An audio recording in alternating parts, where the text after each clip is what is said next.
Hey there! Today we're making one of the easiest and most beautiful sponge cakes out there. Crack 3 eggs at room temperature into a bowl. If they just came out of the fridge, let them sit on the counter for 20 to 30 minutes. Cold eggs mean 30% less fluff. True story. Add sugar. Finer sugar works best. It dissolves faster and whisks easier. You can swap part of it for light brown sugar for a caramel hint. Whisk the mixture by hand for 5 to 7 minutes until it becomes pale and fluffy. Once the mixture is light and airy, add a pinch of vanilla powder or a drop of vanilla extract if you want that cozy bakery on the corner vibe. Mix gently until smooth. Now add oil. Sunflower, grapeseed, or canola work great. Next, room temperature milk, 68 to 75 degrees Fahrenheit or 20 to 24 degrees Celsius. Cold milk can deflate the batter. Sift your flour and baking powder together. This keeps lumps out and air in. Add the flour gradually, folding with a spatula. Don't stir like you're mixing cement. Be gentle.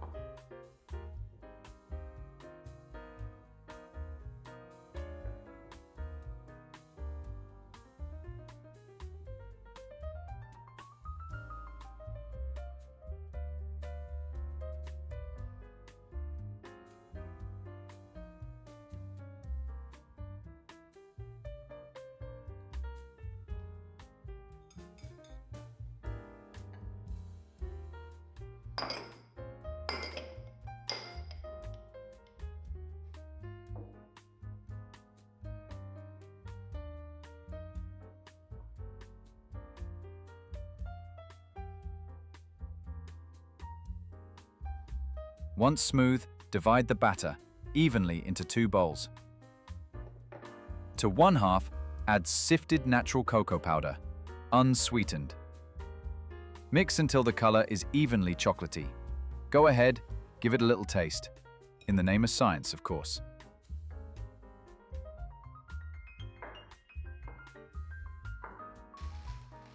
Now grab 4 piping bags, 2 for the vanilla batter and 2 for the chocolate. No bags? Use sturdy zip-top bags with a snipped corner. Just don't trust the ones that rip if you look at them wrong.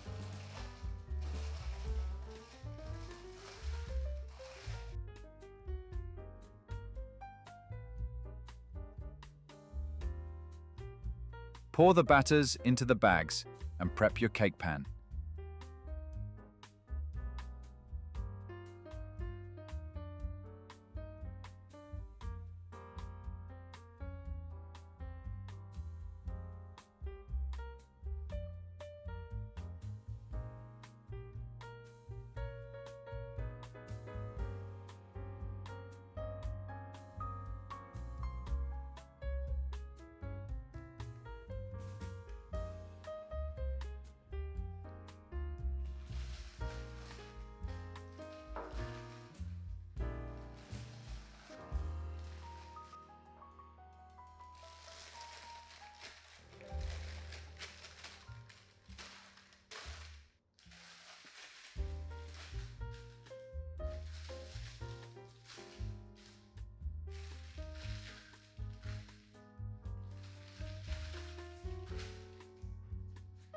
Use a round baking pan about 7.5 to 8 inches, 19 to 20 centimeters in diameter.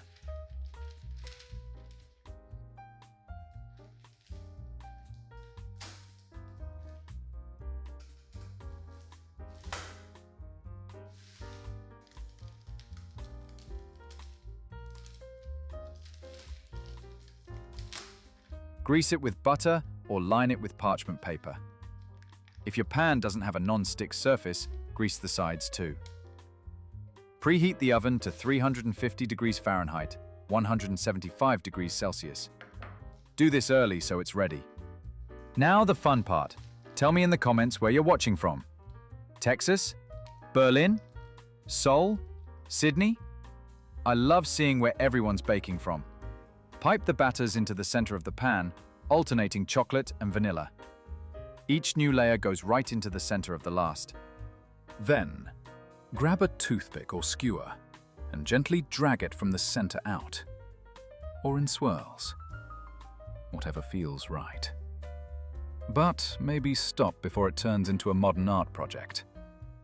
Bake for 40 to 45 minutes. Do not open the oven for the first 30 minutes, unless you want your sponge to sulk and collapse. If your oven's uneven, you can rotate the pan gently near the end.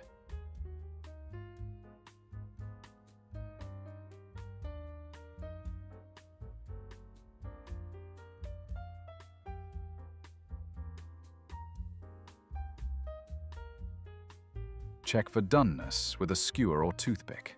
It should come out dry. If there's batter or crumbs, give it another 5 minutes and check again. Take the pan out and let the cake rest in the pan for 10 minutes. Then run a knife around the edges and remove it carefully. Place it on a rack to cool completely. Cutting warm cake is like cutting wet hair. Seems smart until you try it.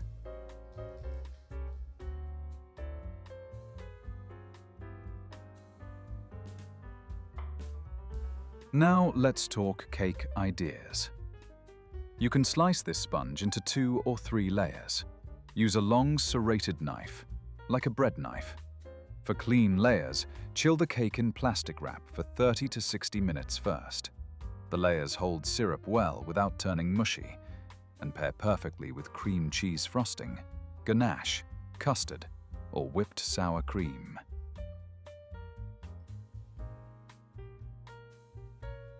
Want to color the sponge? Use gel or fat-soluble food coloring, not liquid ones, or the texture will suffer.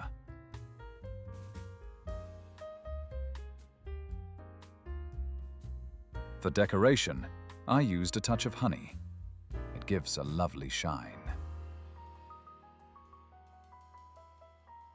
You can also go with powdered sugar, berries, chopped nuts, or even mirror glaze if you're feeling fancy.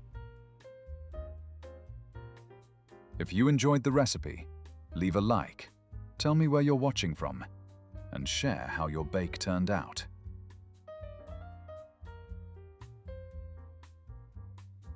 Subscribe for more easy, delicious, and slightly cheeky bakes.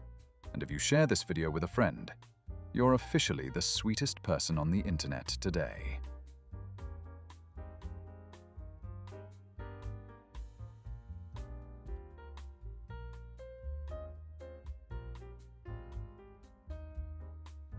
Thanks for watching.